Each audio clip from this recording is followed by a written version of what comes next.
Hi everyone, this is Sakshi Charadia, and in today's video I will be discussing a few strategies, tips and tricks which helped me score 70 marks in advanced tax law paper of CS professional. So most of the CS students का core practical subjects में grip इतना strong नहीं होता है, like costing, FM और taxation, उसमें उनको problems रहती है and I was also one of them.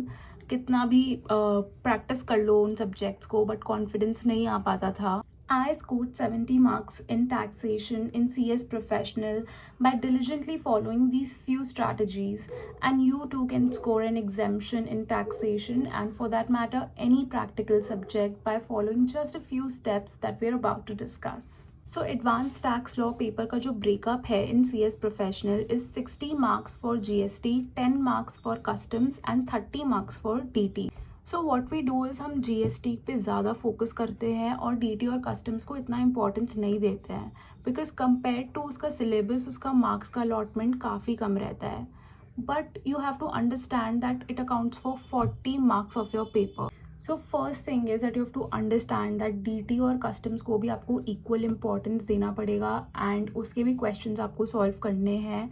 उसके नोट्स प्रिपेयर कर लो सो दैट लास्ट मोमेंट पे आपको सिर्फ नोट से रिवाइज करना रहेगा and it won't take much of your time. So the second thing is amendments. Tax is an ever changing subject जिसमें हर दिन कुछ ना कुछ अमेंडमेंट्स आते रहते हैं. इंस्टीट्यूट हर अटेम्प्ट से पहले एक सप्लीमेंट रिलीज़ करता है जो आपको इंस्टीट्यूट की वेबसाइट से मिल जाएगा. मेक श्योर कि आप उस सप्लीमेंट को दरली रीड कर रहे हो and you have updated knowledge of everything because institute जो है वो अमेंडमेंट से रिलेटेड भी काफ़ी क्वेश्चंस पूछते हैं पेपर में. Third thing which no one can compromise on is the power of hand written notes. Yes, चाहे आप कोचिंग ले रहे हो या फिर सेल्फ स्टडी कर रहे हो, हैंड रिटन नोट्स आपको रखना ही पड़ेगा बिकॉज टैक्स एक बहुत ज़्यादा लेंदी सब्जेक्ट है एंड लास्ट मोमेंट पे जब एग्ज़ाम्स होते हैं हमको 1-2 दिन की छुट्टी मिलती है, उस टाइम पे वो पूरा बुक से रिवाइज करना is just not possible. It's very important कि आपके पास आपके खुद के हैंड रिटन नोट्स हो जिसको आप अच्छे से 2-3 बार रीड कर चुके हो and you just have to flip the pages और go through it all over again. तो वो 1-2 दिन में फिर भी मैनेजेबल होता है. So the fourth thing is ICSI का प्रैक्टिस मैनुअल. इंस्टीट्यूट हर अटेम्प्ट से पहले आजकल DT और IDT दोनों का ही एक प्रैक्टिस मैनुअल रिलीज़ कर रहा है जिसमें क्वेश्चंस और उसके आंसर्स जो है वो दोनों इंस्टीट्यूट प्रोवाइड करता है और उसमें से भी काफ़ी क्वेश्चंस आपको एग्जाम्स में देखने मिल जाएंगे.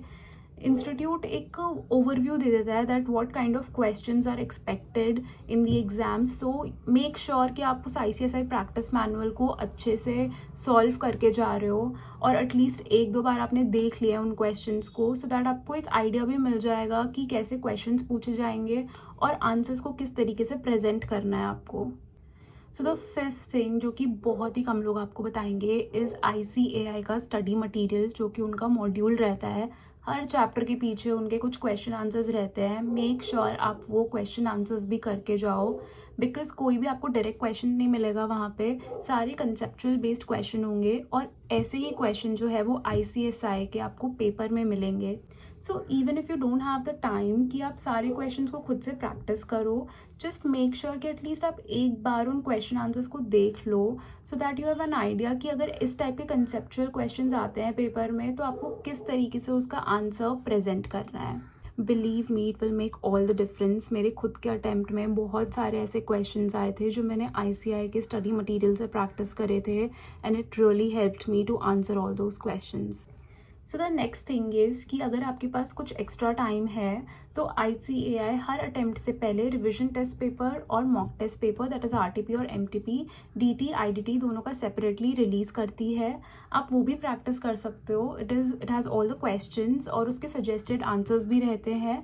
This is completely optional. अगर आपके पास एक्स्ट्रा टाइम है तो आप डेफिनेटली उसको रीड कर सकते हो और उसको प्रैक्टिस कर सकते हो. एल्स जो उसका स्टडी मटेरियल है दैट इज़ मॉड्यूल वो तो डेफिनेटली आप कर ही लेना बिकॉज उससे काफ़ी क्वेश्चंस रिलेटेबल आ जाएंगे आपके पेपर में. ICAI का जो मॉड्यूल है और RTP MTP जो है वो आपको ICAI का ऑफिशियल वेबसाइट से डाउनलोडेबल फॉर्मेट में मिल जाएगा. एल्स अगर आपके कोई फ्रेंड्स हैं जो CA कर रहे हैं आप उनसे भी बोरो कर सकते हो.